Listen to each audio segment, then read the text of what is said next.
नमस्कार, आपके साथ मैं हूं अर्पिता आर्य। यमुना की शक्ल बदल गई है। नीचे काला पानी है और ऊपर सफेद झाग। ये झाग जहरीला है और छठ करने वालों के सामने इस जहरीले पानी का इस्तेमाल करने की मजबूरी है। हालांकि पानी में घुले जहरीले केमिकल की वजह से दिल्ली जल बोर्ड ने कई इलाकों में पानी की सप्लाई रोक दी है।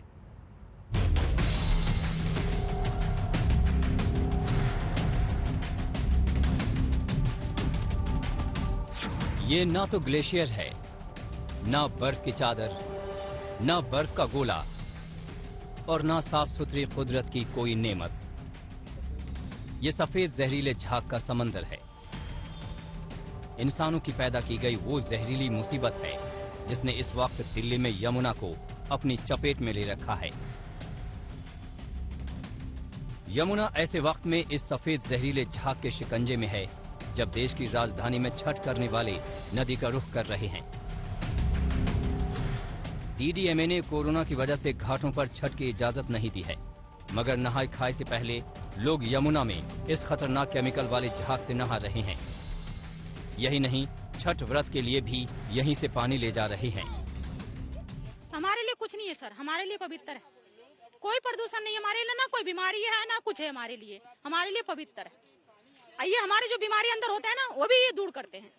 इसके लिए हम लोग इनको पवित्र मानते हैं। लगता नहीं कि पानी ये साफ होना चाहिए? नहीं, बिल्कुल साफ है, साफ होना चाहिए, लेकिन सरकार कोई उपाय नहीं करे तो हम लोग क्या कर सकते हैं सर। इसी में तो सब कुछ करना पड़ेगा हमें। पानी हो रही है इस पोल्यूटेड पानी से? क्या करें, परेशानी हो रहा है। कोई परेशानी नहीं है, गंगा माँ सब कुछ बेड़ा पार कर देंगे हमारे।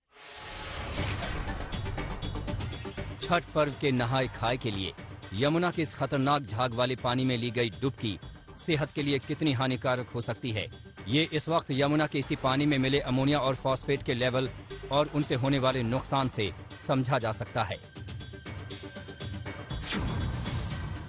दिल्ली जल बोर्ड के मुताबिक इस वक्त यमुना के पानी में अमोनिया का स्तर 3 ppm यानी 3 पार्टिकल्स पर मिलियन है। भारत मानक ब्यूरो यानी BIS के मुताबिक पीने के पानी में 0.5 ppm तक की इजाजत होती है।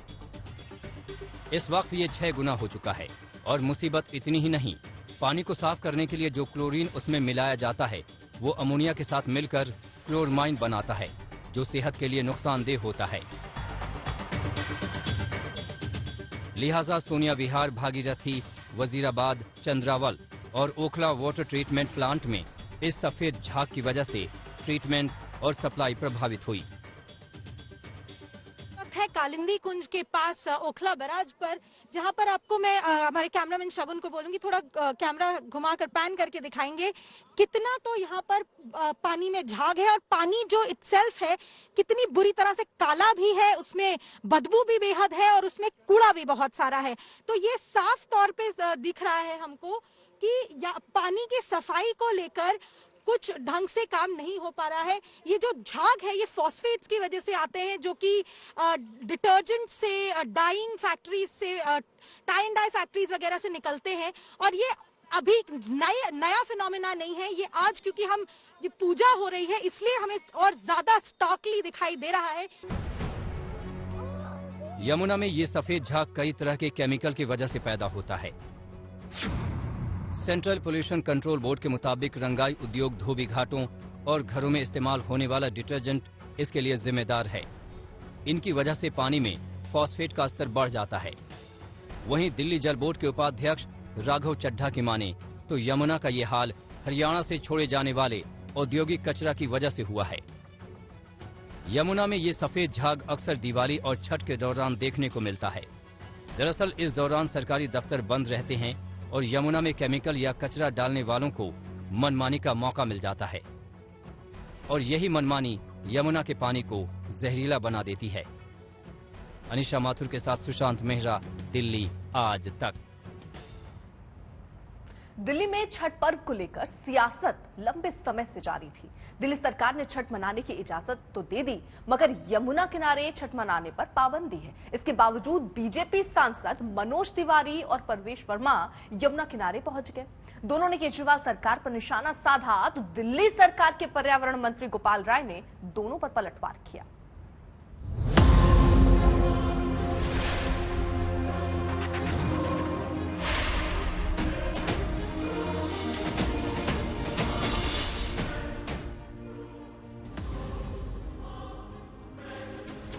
छठ और दिल्ली में हवा के प्रदूषण पर बीजेपी और आम आदमी के बीच सियासी संग्राम पहले से ही छिड़ा था।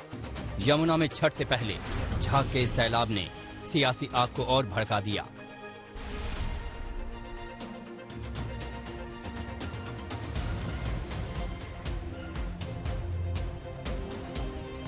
बीजेपी सांसद प्रवेश वर्मा दिल्ली में आईटीओ घाट पर पहुंचे और हाथ में फावड़ा उठाकर प्रतीकात्मक कुंड बनाने लगे। दूसरी तरफ बीजेपी के सांसद पूर्वांचल का जाना माना चेहरा और दिल्ली बीजेपी के पूर्व अध्यक्ष मनोज तिवारी कालिंदी कुंज पहुंचे और झाग के समंदर को देखकर सियासी आरोपों की झड़ी लगा दी। खड़ा होकर जो दुर्गंध आ रहा है वो खड़ा होने को भी आप संभव नहीं हो पा रहा है। और ये सब ये जो बार बार चल रहे अमोनिया, ये झाग और ये दिल्ली का पानी ऐसा होना चाहिए। इसलिए अब तो मैं सिर्फ एक ही बात कह सकता हूं, अरविंद केजरीवाल जरा यहां आओ और अपने वादे को दिल्ली को बताओ। कोरोना को लेकर डीडीएमए यानी दिल्ली डिजास्टर मैनेजमेंट अथॉरिटी ने घाटों पर छठ मनाने की इजाजत नहीं दी है।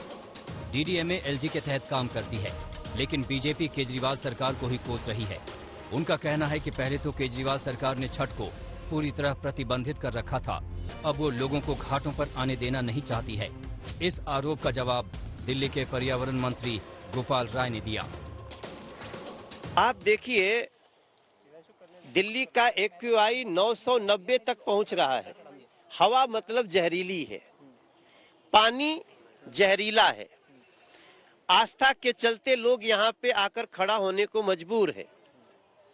और स्थिति जो है ये वो नदी है यमुना जी, मैं दिल्ली में खड़ा हूँ, जहाँ अमोनिया को देख लीजिए, जहाँ ये फोम के गद्दे देख लीजिए। ये इस जो सौंपा है हमारे दिल्ली की सरकार ने, ये दिल्ली के साथ न्याय है। मुझे लगता है कि भाजपा के लोग बौखलाए हुए हैं। डीडीएमए का निर्णय एलजी साहब लेते हैं। यमुना में जो पानी आता है हरियाणा में से आता है। एलजी साहब भाजपा के सरकार के हैं, हरियाणा में भाजपा की सरकार है। मुझे समझ में नहीं आ रहा है कि भाजपा के नेताओं को अपनी सरकारों से और अपने एलजी से बात करने में क्या तकलीफ है। चूंकि यमुना किनारे छठ मनाने पर पाबंदी है, लिहाजा दिल्ली सरकार ने दिल्ली में 1000 से ज्यादा जगहों पर छठ मनाने के इंतजाम किए हैं। दूसरी तरफ बीजेपी सांसद यमुना किनारे जाकर छठ मनाने की मांग अब भी बुलंद कर रहे हैं। बीजेपी सांसद प्रवेश वर्मा आईटीओ घाट पर पहुंचे। यहां उन्होंने फावड़ा चलाकर कुंड बनाया। वहीं यमुना किनारे छठ की पाबंदी को लेकर केजरीवाल सरकार को घेरा। जवाब में गोपाल राय ने कहा कि इस बारे में वो एलजी से क्यों नहीं मिलते, जो केंद्र के प्रतिनिधित्व हैं, जिनके अंतर्गत डीडीएमए काम करती है। ये फैसला अरविंद केजरीवाल ने किया कि यहाँ पर छठ घाट पर वो ऐसा क्यों हुआ। वो उन्होंने सोचा कि अगर दिल्ली के लाखों लोग यहाँ पर आएंगे तो मैंने चुनाव में बोला था कि मैं डुबकी लगाऊंगा यमुना में, वो देख लेंगे कितनी गंदी है यमुना, सारी असलियत उनकी सामने आ जाएगी। तो उन्होंने छठ घाट, यहाँ पर जो आईटीओ का छठ घाट है वहां पर परमिशन नहीं दी। तो हमारे त्योहारों को वो राजनीति के ऊपर में चढ़ा देते हैं, ऐसा तो नहीं होना चाहिए। मैंने अभी देखा टीवी में कि प्रवेश वर्मा जी यमुना घाट पर दिखे। शायद जिंदगी में पहली बार यमुना घाट पर गए होंगे। द्वारका में छठ पूजा को रुकवा रहे थे, वहां पब्लिक ने भगा दिया, तो दौड़ करके यमुना घाट पर आए। यमुना घाट पे छठ पूजा जब होती थी तो नहीं आए। आज अगर वहां पहुंचे हैं तो मुझे लगता है एलजी साहब का रास्ता तो जानते हैं कि एलजी साहब का घर किधर है। हरियाणा में सरकार उनकी है, हरियाणा से हर साल पानी छोड़ा जाता था, इस बार नहीं छोड़ा गया। वहां पर पूजा ना हो इसका प्रतिबंध एलजी साहब ने लगाया। तो मुझे लगता है कि ये जो दिल्ली के अंदर छठ पूजा 1000 जगहों पर हो रही है, इससे मुझे लगता है भाजपा को दर्द है। साल 2020 में दिल्ली के मुख्यमंत्री अरविंद केजरीवाल ने कहा था कि उनकी सरकार साल 2023 तक यमुना को 90% साफ कर देगी। दिल्ली सरकार के मुताबिक इस पर काम भी जोर शोर से चल रहा है, मगर त्योहारों के बीच यमुना में बहती झाग पर सियासत तेज हो गई है। चूंकि एमसीडी चुनाव ज्यादा दूर नहीं है, ऐसे में जहरीले झाग को लेकर यह सियासी झगड़ा उफान पर है। अमित भारद्वाज के साथ सुशांत मेहरा, दिल्ली आज तक। दिल्ली सरकार के पर्यावरण मंत्री गोपाल राय ने कहा कि यमुना किनारे छठ पूजा नहीं होगी। इसका फरमान उपराज्यपाल ने जारी किया है। और आज यमुना नदी में झाग नजर आ रहा है। ये दिल्ली की वजह से नहीं है, बल्कि ये जहरीला पानी बीजेपी शासित हरियाणा से दिल्ली में छोड़ा गया है। गोपाल राय से बात की हमारे संवाददाता पंकज जैन ने। दिल्ली के पर्यावरण मंत्री गोपाल राय हमारे साथ बातचीत करने के लिए हैं। आज सुबह यमुना नदी के किनारे से जो झाग की तस्वीरें आई, प्रदूषण की जो तस्वीरें आई, और उसके बाद वहां पर भाजपा के नेता भी पहुंचे। उन्होंने आरोप लगाया कि एक तरफ छठ की पूजा होनी है, लोग पूजा करने पहुंचे हैं, और इतनी प्रदूषित यमुना से उनका सामना करना पड़ रहा है। सबसे पहले तो इस प्रदूषण के बारे में आपका क्या कहना है जो यमुना नदी में नजर आ रहा है? देखिए, दो बातें हैं। पहली चीज की मैं आपको बता दूं कि जहां पहले छठ का जहां मसला है, दिल्ली के अंदर दिल्ली सरकार की तरफ से, अरविंद केजरीवाल जी की तरफ से दिल्ली में 1000 से ज्यादा जगहों पर छठ पूजा मनाने की तैयारी चल रही है। वहाँ सारे इंतजाम किए जा रहे हैं। वहाँ पे पूजा स्थल का इंतजाम हो रहा है, पानी का इंतजाम हो रहा है, टेंट का हो रहा है, लाइट का हो रहा है, कैमरे का हो रहा है। यमुना के किनारे छठ पूजा नहीं होगी, इसका फरमान एलजी साहब ने दिया, जो भाजपा के हैं। यमुना के अंदर जो पानी है, आज आपको जो पूरा झाग दिख रहा है, दिल्ली के लोगों ने पानी नहीं छोड़ दिया नया। यमुना के अंदर जो पानी अभी झाग वाला आया, हरियाणा से आया। जहरीला पानी हरियाणा से छोड़ा गया, जहां बीजेपी की सरकार है। तो पहले जो है घाट पे मना किया गया, फिर 2 दिन पहले जहरीला पानी छोड़ा गया हरियाणा से, जहां बीजेपी है, और बीजेपी के सांसदों को आज घाट पे पहुंचा करके बैठ दिलवाई गई। तो ये हो क्यों रहा है? क्योंकि दिल्ली के अंदर ये सोच रहे थे कि छठ पूजा नहीं होगी तो हम राजनीति करेंगे। अब दिल्ली में 1000 जगह पे छठ पूजा हो रही है। भाजपा की जब सरकार थी, एक जगह भी ये पूजा नहीं कराते थे, एक जगह भी नहीं ये कराते थे। आज 1000 जगह पे हो रही है। अब इससे बेचैन है। अगर आप यमुना को कितना भी साफ कर देंगे, अगर पीछे से जहरीला पानी छोड़ा जाएगा तो यहां साफ थोड़ा हो जाएगा आकर के। भाई, ये दो समस्या अभी जो दिख रही है वो तो जहरीले पानी की दिख रही है ना, झाग दिख रही है। झाग तो पीछे से जो पानी आ रहा है उसकी वजह से हुआ है। तो इसमें तो सारा भाजपा का रोल है। दिल्ली की दिक्कत सिर्फ यमुना नदी के प्रदूषण को लेकर नहीं है, बल्कि दम घोटू हवा भी दिल्ली वालों को परेशान कर रही है। दिल्ली के आसमान में आज भी जहरीले धुएं की मोटी चादर फैली नजर आई।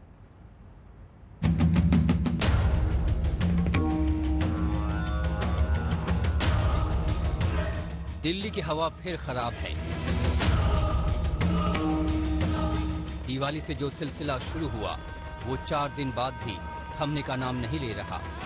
अक्षरधाम मंदिर का इलाका हो या मंडी हाउस का, जहरीले धुएं की चादर सुबह से देर तक दिल्ली के आसमान में पसरी नजर आती है।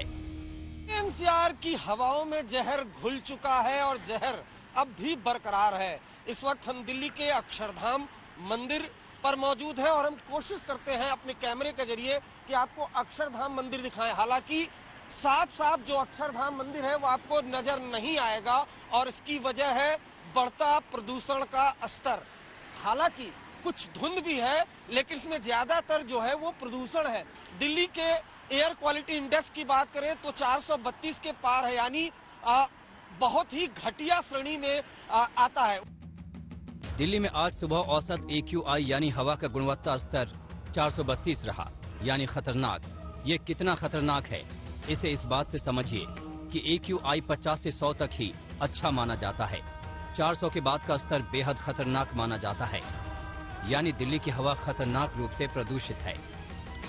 दिल्ली वालों के लिए प्रदूषण एक बड़ी परेशानी बन गया है। इस वक्त हम मंडी हाउस के नजदीक मौजूद हैं और तस्वीर आप देखिए, आसमान पर चारों तरफ आपको धुंध नजर आ जाएगी। और जाहिर सी बात है, कोरोना का वक्त है तो अब लोग मास्क पहनने ही लगे हैं। लेकिन हम बात करें कि क्या हालात हैं इस वक्त दिल्ली में प्रदूषण के, तो जो आंकड़े इस वक्त नजर आ रहे हैं वो आपकी चिंता और बढ़ा सकते हैं। ये देखिए, इस वक्त सीवियर कैटेगरी में प्रदूषण दिल्ली का दर्ज हो रहा है, यानी कि दिल्ली के जो ज्यादातर इलाके हैं वहां पर प्रदूषण का स्तर गंभीर स्थिति में है।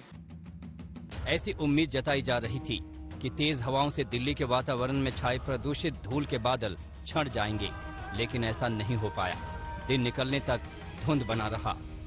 वीकेंड पर हवाएं चलने की वजह से पटाखों से हुआ प्रदूषण तो दिल्ली एनसीआर में थोड़ा कम हुआ है, लेकिन अभी भी ये धुएं की चादर ज्यों की त्यों है। एक्सपर्ट्स का कहना है कि 6 नवंबर के बाद से जो पंजाब और हरियाणा की तरफ से हवाएं चली हैं, उसमें पंजाब हरियाणा में जो पराली जली है उसका धुआं दिल्ली तक आ रहा है।